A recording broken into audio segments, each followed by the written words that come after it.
जो शाश्वत बात है वह आचार्यों के द्वारा कही जाती है,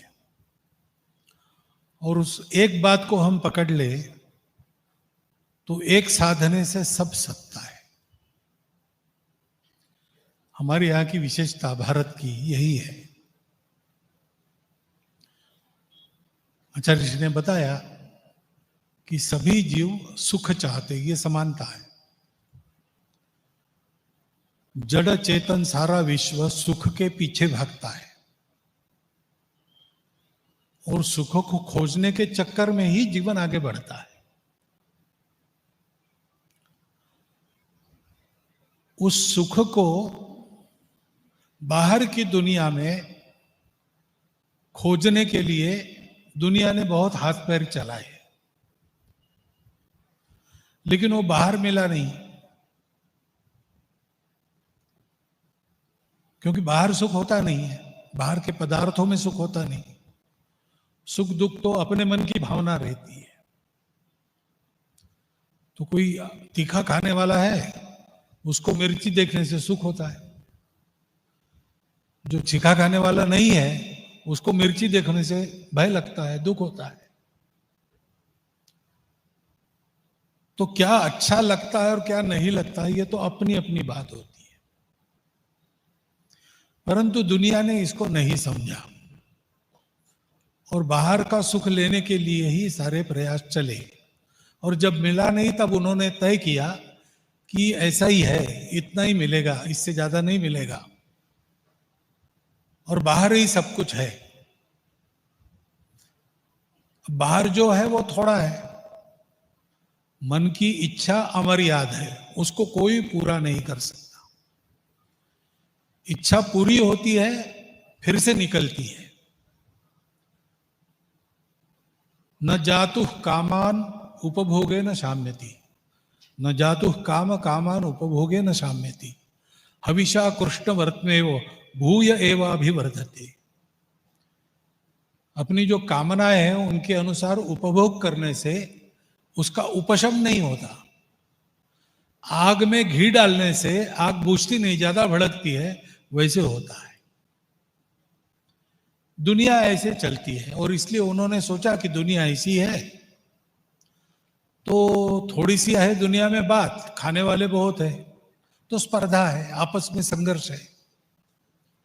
संघर्ष है तो शक्ति को प्राप्त करो, और जो बलवान है उसकी लाठी चलेगी, जिसकी लाठी है उसकी भैंस है। दुनिया पिछले 2000 साल ऐसे चली है, और इसलिए आज हम दुनिया को देखते हैं तो कितनी समस्याएं देख रहे हैं। पर्यावरण के बारे में सब चिंतित हैं। आपस में युद्ध शुरू हो जाते हैं, थमते ही नहीं, चलते रहते हैं। अच्छी बातें सिखाने वाले स्कूल कॉलेजेस बहुत है, लेकिन खराब बातें बढ़ती है बिना सिखाए। सारा जीवन इस प्रकार संकटग्रस्त बन गया ऐसा दिखता है। मनुष्य में हमेशा भीति रहती है, मेरा क्या होगा। सब है, विज्ञान इतना प्रगत हो गया, सुविधाएं हैं, सब है। सब होने के बाद भी, भौतिक सुख हाथ जोड़ के खड़े होने के बाद भी मनुष्य सुखी नहीं है। और हमारे भारतवर्ष में हम देखते हैं कि बाहर सुख मिलता नहीं, इसलिए दुनिया रुक गई, हम रुके नहीं। हमने वो सुख जहां से निकलता है उसी बात को पकड़ लिया, और फिर हमने कहा कि सुख तो अपने अंदर है, इसलिए बाहर की दुनिया पर अपने सुख के लिए हम निर्भर नहीं है। हम अपना जीवन ऐसा बनाएंगे कि हम सुखी होंगे। और इसलिए सुख अपने अंदर है। हम एक अनुशासन का पालन करें तो वो सुख अपने लिए सदा विद्यमान रहता है और कभी फीका नहीं पड़ता।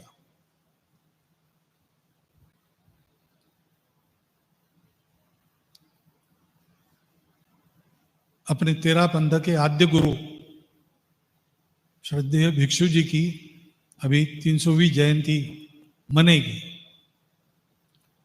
आचार्य श्री ने बताया कि अनुशासन से ही उन्होंने प्रारंभ किया। यह अनुशासन प्रत्येक मनुष्य के लिए आवश्यक है। अहिंसा, सत्य, अस्तेय, अपरिग्रह, ब्रह्मचर्य, पंचमहाव्रत जो कहलाते हैं, सबके लिए, सब मानवों के लिए है। भारतवर्ष के सभी पंथ संप्रदायों में इसका उपदेश है।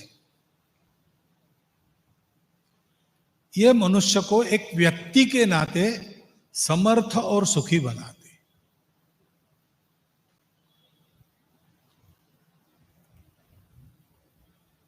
इनका पालन करके मनुष्य रहेगा तो मनुष्य सुखी बनेगा। लेकिन एक मनुष्य नहीं रहता, मनुष्य कभी अकेला रहता नहीं। मनुष्य को हमेशा साथी चाहिए, समाज चाहिए, अपने लोग चाहिए। किसी मनुष्य को फांसी की सजा हुई तो हंसते हंसते फांसी पर चढ़ने वाले बहुत लोग हैं, बहुत लोग हो गए। फांसी चढ़ने से सबको डर नहीं लगता। मनुष्य के जीवन में ऐसा समय आता है कि वो डर भूल जाता है। लेकिन किसी मनुष्य को अकेले बंद करके रखा, देखो नहीं, किसी दूसरे मनुष्य से बात मत करो, कोई दूसरा मनुष्य दिखे नहीं, शहर के रास्ते नहीं दिखे, उस पर चलते मनुष्य नहीं दिखे, चहचहाते पंछी नहीं दिखे, इतना विशाल आसमान नहीं दिखे, अकेले रहो, तो कुछ ही दिनों में वो पागल बन जाता है। मनुष्य हंसते हंसते मर सकता है लेकिन अकेला नहीं रह सकता। तो इसलिए मनुष्य अपने व्रत का पालन करके रहे। इसलिए समूह का भी कुछ व्यवहार होना पड़ता है, उसका भी एक अनुशासन है। समूह में कैसे रहना, यह भी मनुष्य को सीखना पड़ता है। चारित्र्य आवश्यक है। और समाज में रहना, सारी मानवता में एक मानव बन के रहना, सृष्टि के साथ रहना, इसके लिए राष्ट्रीय चारित्र्य आवश्यक होता है। ये एक ही सिक्के के दो पहलू है। और हम की सृष्टि में बहुत सारे लोग हैं, सब एक बुद्धि के नहीं है। मनुष्य के पूर्ण सुख का मार्ग है अहिंसा, अस्तेय, अपरिग्रह, ब्रह्मचर्य। मार्ग भटक गया मनुष्य तो दुख में है, survival of the fittest, struggle for existence करता है। ये नहीं होना चाहिए। मनुष्य को सत्य, अहिंसा, अस्तेय, अपरिग्रह, ब्रह्मचर्य, ये बातें मिलनी चाहिए। लेकिन जो ऐसा मानते हैं कि झगड़ा करने से ही सुख मिलेगा, सबको दबाओ तब मैं सुखी होऊंगा, वो सबको जोड़ो तब सुखी रहूंगा वालों का विरोध करते हैं। और विरोध करने का उनका साधन एक ही होता है, शक्ति। अपना भौतिक बल, शरीर का बल, संगठन का बल, सत्ता का बल, धन का बल, इसका उपयोग करके ये न बढ़े, अहिंसा, सत्य, अस्तेय, अपरिग्रह, ब्रह्मचर्य के आधार पर चलने का जो रास्ता है वो न बढ़े, उसका वो प्रयत्न करते रहते हैं। और ये सनातन काल से चल रहा है। तो इन पंच महाव्रतों को स्वयं आचरण करना है, दुनिया को सिखाना है, तो उसके साथ भी शक्ति चाहिए। वो शक्ति अपने राष्ट्रीय चारित्र के कारण आती है, भौतिक बल के कारण नहीं आती। आपके हाथ में शस्त्र है इसलिए नहीं आती। ये सब जिनके पास है, लेकिन जिनके पास सामाजिक चारित्र नहीं है, राष्ट्रीय चारित्र नहीं है, उनको उसका उपयोग। और समाज एक रहता है, संगठित रहता है, तो उसका उपयोग होता है। समाज एक रहना है तो राष्ट्रीय चारित्र चाहिए। उसका भी आधार वही है, अहिंसा, सत्य, अस्तेय, अपरिग्रह, ब्रह्मचर्य। इनको पालन करने से दोनों बातें मिलती है, एक ही सिक्के के दो पहलू, व्यक्तिगत चारित्र्य, राष्ट्रीय चारित्र्य। और दोनों पहलू ठीक है तो सिक्का चल जाता है। एक पहलू खराब है तो एक तरफ से खोटा सिक्का चलता नहीं। तो इनके आधार पर अपना राष्ट्रीय चारित्र्य भी हमको रहना चाहिए। हम कहते हैं अहिंसा। इसका मतलब है कि हमारा अन्य लोगों के साथ भी व्यवहार, सद्व्यवहार, सद्भावना का व्यवहार, समरसता का व्यवहार होना चाहिए। महाराष्ट्र जी जो बताया, आत्मा सबकी समान है, इसलिए जिस बात को देखकर या सहन करके मुझे दुख होता है, सहन नहीं कर सकता मैं, दूसरों के लिए उस बात को नहीं करना। हम सब एक दूसरे के हैं। तत्व का व्यवहार सबसे होना, सद्व्यवहार होना, अपनी न हो इसकी चिंता करना, इसको कहते हैं सद्भावना का व्यवहार। तो मैं जी रहा हूं, अच्छा जी रहा हूं, बहुत अच्छी बात है, लेकिन मेरे कारण कितने लोग अच्छे जिएंगे इसको सोचना।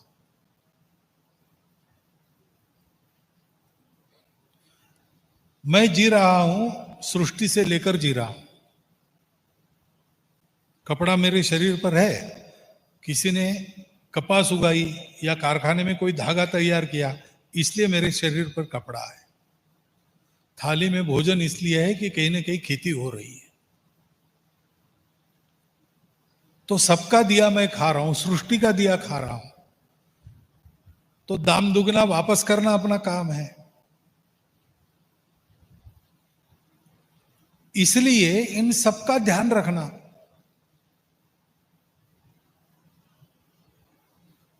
कम से कम में अपना काम चलाना, अधिक से अधिक दूसरों के लिए, दोनों हाथों से कमाया, 1000 हाथों से बांटना,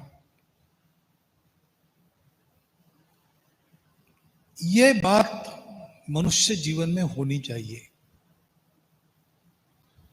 और इसको सिखाने वाली अपनी परंपरा है, बाकी दुनिया उल्टा सिखाती है। तो अपनी परंपरा पर पक्का रहना, इसलिए अपने घर में भी अपनी नई पीढ़ी को इसके संस्कार देना। ये घर में बैठना, गपशप हो जाए बच्चों के साथ, पहले होती थी, आजकल नहीं होती। आजकल करनी पड़ती है तब हो, पहले अपने आप होती थी।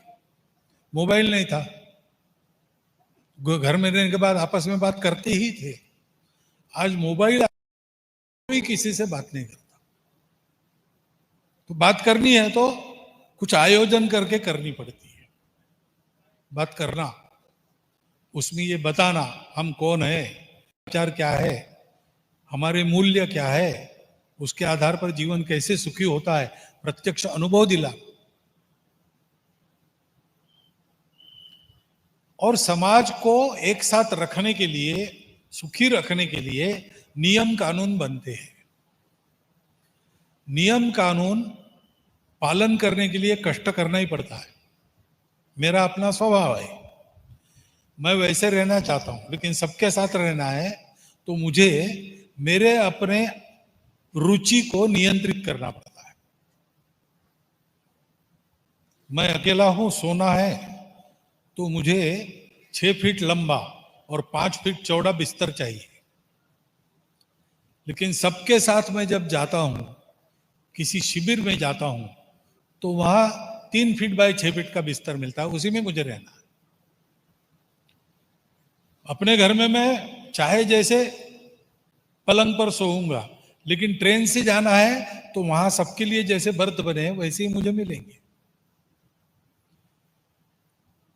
तो मुझे उसकी रुचि नहीं होगी, लेकिन अपनी रुचि को संयमित करके मुझे चलना पड़ेगा। मुझे अमुक प्रकार का भोजन अच्छा लगता है, लेकिन घर में सबके लिए जो भोजन बना है उसमें मेरी रुचि का सब रहेगा ही, ऐसा नहीं है। और इसलिए ये जो संविधान बने हैं वो अपने को कष्टप्रद लगते होंगे तो पालन करके चलना, इसके लिए संयम सीखना, वो भी महाराष्ट्र ने बताई है।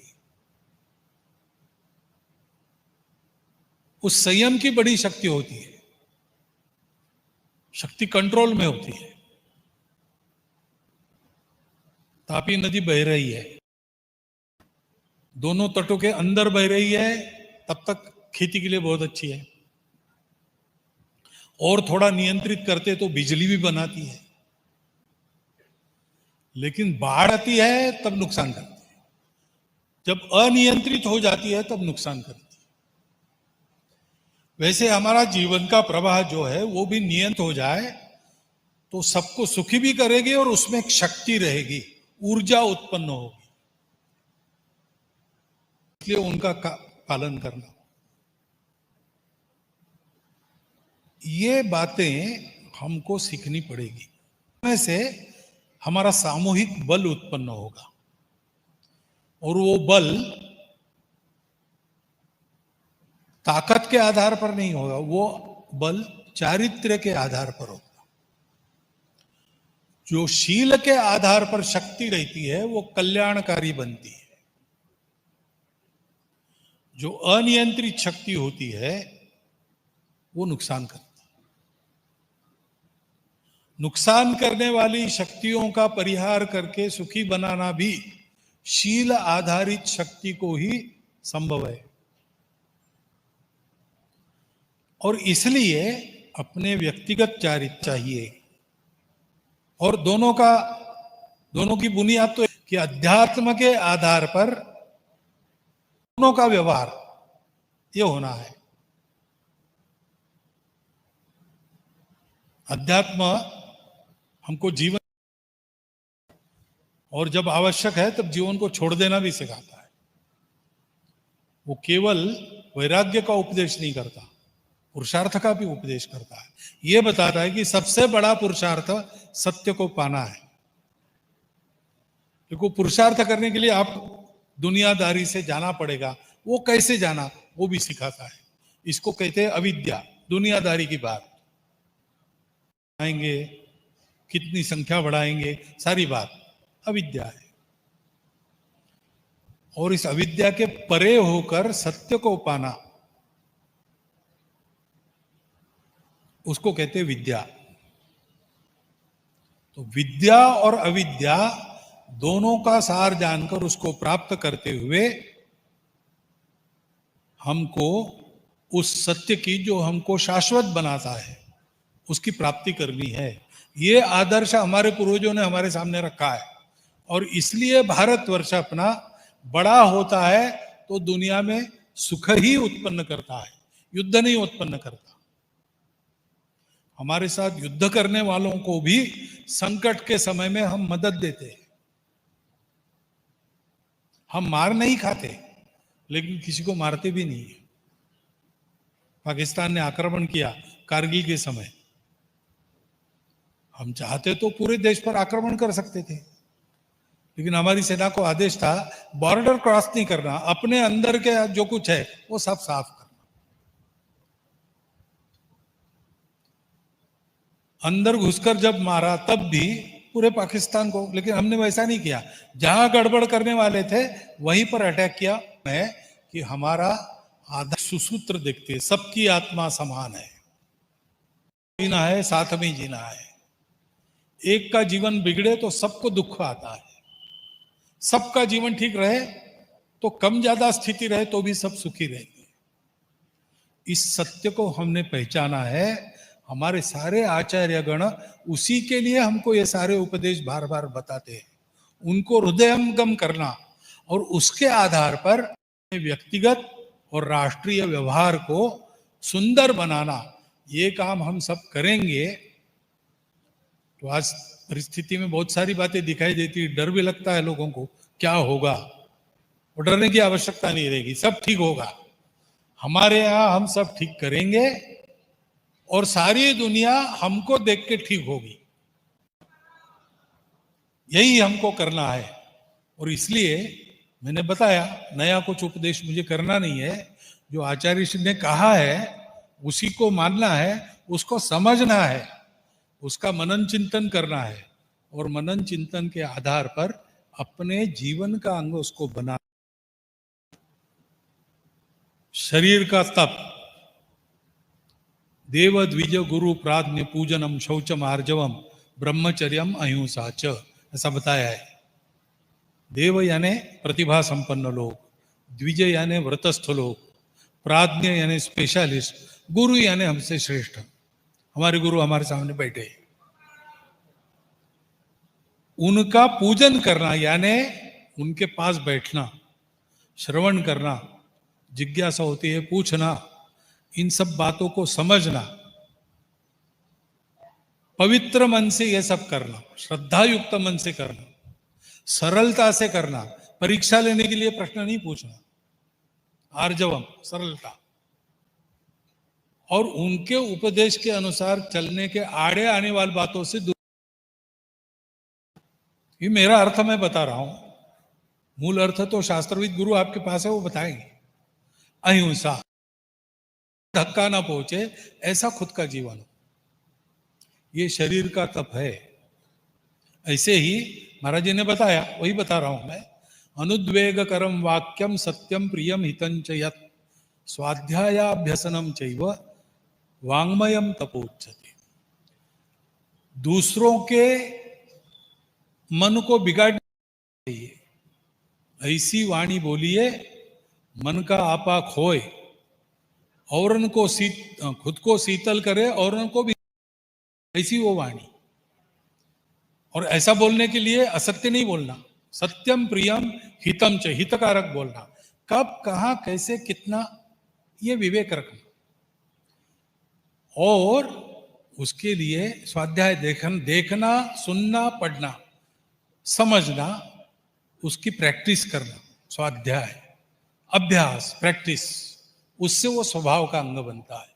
ये वाणी का तप है।